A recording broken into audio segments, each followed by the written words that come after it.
नमस्कार प्रिय दोस्तों। एस आर ग्रुप है पैशन एजुकेशन में आप सभी का स्वागत है। तो मित्रों, आज उसी टॉपिक पर पुनः मुझे वीडियो बनाना पड़ रहा है। और पता नहीं क्या कारण है, इतने शानदार तरीके से मैंने आपको वीडियो बना के प्रेषित किए थे, उसके बाद में भी आप गलतियां कर रहे हैं। मैंने आपको नोटिस किया था कि ये मुख्य पॉइंट है। कम से कम आवेदन करने जाएं तो इन पॉइंटों को तो आप गहराई से देखें, पूरा ध्यान इन्हीं पर आपका होना चाहिए। लेकिन ऐसा नहीं हुआ और लगातार हजारों मैसेज। मैंने ये भी सोचा था कि उन मैसेज के आधार पर एक वीडियो प्रेषित किया जाए, जिससे सभी के पास में जानकारी पहुंच जाए कि क्या क्या दिक्कत आ रही है स्टूडेंट के। लेकिन मित्रों, मैसेज कोई 100-200 हो तो बात अलग है, ये तो हजारों मैसेज कर रहे हैं। और मैंने तो इतना नहीं सोचा था कि इतनी समस्या आपके सामने आएगी। या इसको क्या कहें, आप लापरवाही कहें या कोई टेक्निकल इश्यू हो सकता है। लेकिन गलतियां तो हो रही हैं मित्रों। थोड़ा सा ध्यान दीजिए मित्रों। सफलता की अगर पहली सीढ़ी मैं कहूँ तो आपके आवेदन से शुरू हो जाती है। बाकी पेपर देना, रिजल्ट आना, ये बाद की बातें हैं। लेकिन आप इसमें गलतियां कर रहे हैं तो ये तो गलत बात है। थोड़ा सा ध्यान देंगे तो निश्चित तौर पर सिर्फ 1 घंटे का कार्य है। 1 घंटे आराम से इसको दीजिए आप, चाहे ई मित्र से कीजिए, कहीं से भी आप करें। लेकिन आपका पूरा फोकस इस पर होना चाहिए। पहले एक ऐसा नहीं हो रहा है तो पहले एक लिस्ट बना लें आप अपनी, कि ये मेरे को डॉक्यूमेंट चाहिए और इस प्रकार से मेरे को आवेदन करना है। देखिए, कुछ एक जो अहम पॉइंट हैं आज मैं आपको बता देता हूँ। प्लीज़ इन पर आप ध्यान दे करके जाएं तो ही आपके लिए सही रहेगा। पूरा वीडियो देखें अंत तक, जिससे पूरी बातें आपके क्लियर हो सकें। देखिए, पहला पॉइंट, ऑनलाइन आवेदन पत्र प्राप्ति की अंतिम दिनांक तक ही स्वीकार किया जाएगा।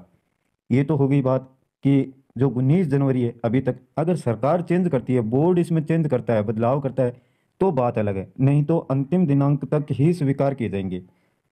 आवेदक पत्र प्रेषित करने से पूर्व यह सुनिश्चित कर लें कि वह विज्ञापन के नियम अनुसार पात्रता की समस्त शर्तें पूरी करता है।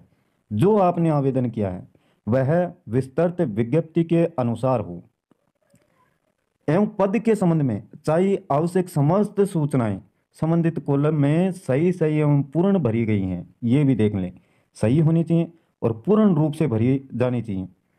समस्त प्रविष्टियां पूर्ण एवं सही नहीं होने की स्थिति में बोर्ड द्वारा आवेदन पत्र अस्वीकृत कर दिया जाएगा। साफ इंस्ट्रक्शन विज्ञप्ति में आपको मिल जाएंगे, अथवा ऑनलाइन आवेदन पत्र में भरी गई सूचना को ही सही मानते हुए, जो आपने जैसा भरा है उसको ही सही मानते हुए परीक्षा में अस्थायी प्रवेश दिया जाएगा। स्थायी प्रवेश नहीं, अस्थायी प्रवेश। इसकी समस्त जिम्मेदारी आवेदक की ही होगी। ये पहला पॉइंट बोर्ड ने साफ साफ लिख दिया है। अगर गलती करते हैं तो आप ही भुगतेंगे फिर। बोर्ड द्वारा ऑनलाइन आवेदन पत्र में भरी गई सूचनाओं के आधार पर ही अभ्यर्थियों की पात्रता, जिसमें आयु, योग्यता, श्रेणी आदि की जांच की जाएगी। जैसी आपने सूचना भरी है उसी के आधार पर आपके जो डॉक्यूमेंट वेरिफिकेशन है वो किया जाएगा। यदि आवेदक द्वारा भरी गई सूचना के आधार पर वह अपात्र पाया जाता है तो उसका ऑनलाइन आवेदक पत्र अस्वीकृत कर दिया जाएगा, जिसकी समस्त जिम्मेदारी स्वयं आवेदक की होगी। ऑनलाइन आवेदन पत्र में की गई प्रविष्टियों में संशोधन की अवधि समाप्त होने के बाद में किसी भी प्रकार के परिवर्तन की अनुमति नहीं दी जाएगी और न ही इस संबंध में कोई भी प्रार्थना पत्र बोर्ड द्वारा स्वीकार नहीं किया जाएगा। तो ये भी ध्यान रखें, अनुमति भी नहीं दी जाएगी और ना ही इस संबंध में कोई प्रार्थना पत्र बोर्ड के द्वारा स्वीकार किया जाएगा। अब आगे देखते हैं। प्रत्येक पॉइंट को देख के जाना मित्रों। आवेदन आप करते हैं तो सही तभी हो पाएगा।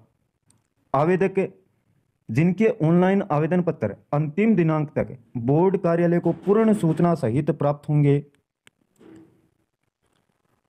ऐसे आवेदकों को बोर्ड द्वारा अंतिम रूप से प्रवेश दिया जाएगा।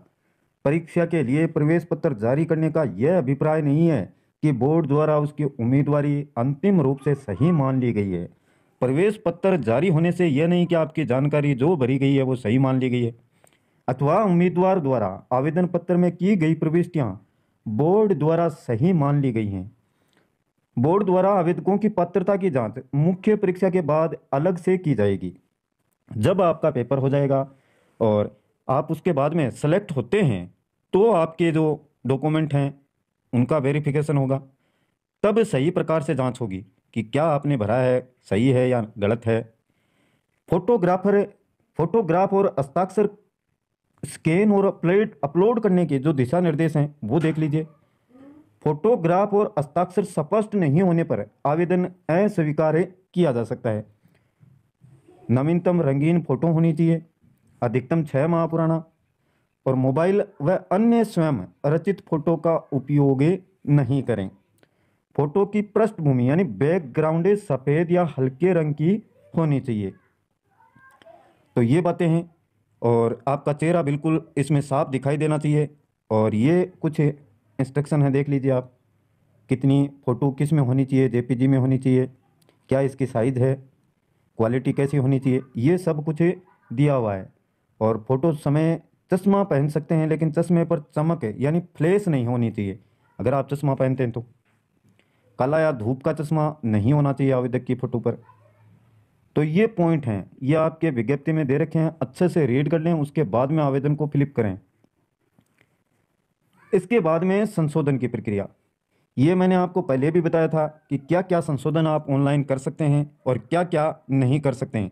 देखिए, पहली बात तो स्वयं का नाम आप सही भरें, पिता का नाम वो भी सही भरना है, माता का नाम और जन्म तिथि, क्योंकि इनमें संशोधन नहीं होगा ऑनलाइन।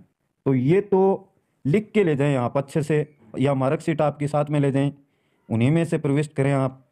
इनमें त्रुटि का संशोधन नहीं होगा मित्रों।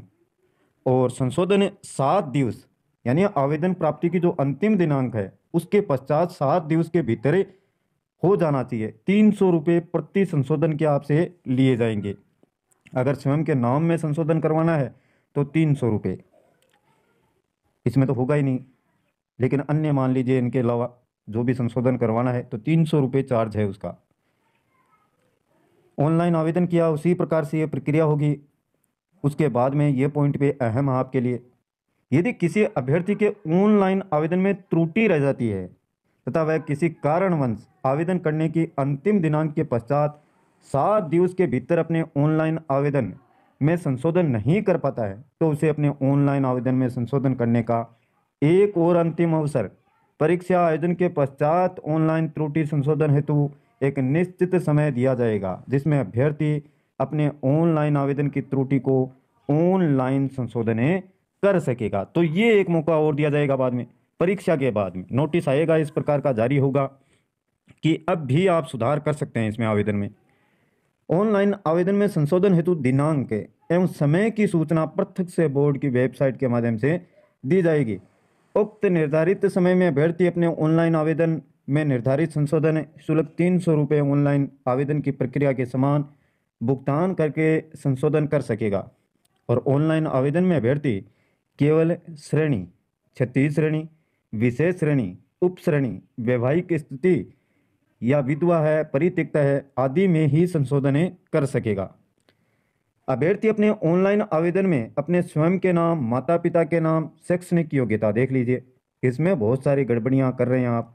तो शैक्षणिक योग्यता, फोटो है आपकी, अपने हस्ताक्षर हैं, उनमें संशोधन नहीं कर सकेगा। कौन से आवेदन में? ऑनलाइन आवेदन में।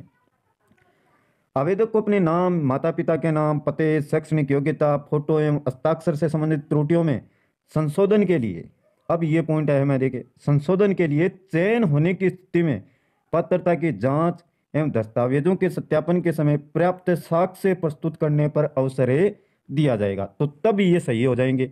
अगर उचित साक्ष्य प्रस्तुत करेंगे तो सही हो जाएगा मित्रों। इस समय ये देख लीजिए आप, शैक्षणिक योग्यता है, फोटो, हस्ताक्षर या इनसे संबंधित त्रुटियां हैं, लेकिन अभी नहीं करवा पाएंगे आप इनको। ऑनलाइन संशोधन में ये नहीं हो पाएगा, इस बात का ध्यान रखें। इसके पश्चात ऑनलाइन आवेदन में किसी भी प्रकार का संशोधन परिवर्तन स्वीकार नहीं किया जाएगा तथा ऐसी किसी भी त्रुटि का संपूर्ण दायित्व अभ्यर्थी का होगा। तो ये लास्ट चांस है, जब डॉक्यूमेंट वेरिफिकेशन होगा तब आप ये वैलिड प्रूफ वहां पर देते हैं तो निश्चित तौर पर आपका सही हो जाएगा, अन्यथा नहीं होगा। तो ये जानकारियां हैं, इंपॉर्टेंट हैं, आवेदन करने से पहले मुख्य मुख्य बातें हैं उनको अवश्य देखें आप। तो आज की ये जानकारी बस इतनी ही। अच्छे से आवेदन करें। आज के लिए बस इतना ही। कल फिर मिलते हैं एक नए टॉपिक के साथ। तब तक के लिए जय हिंद जय भारत।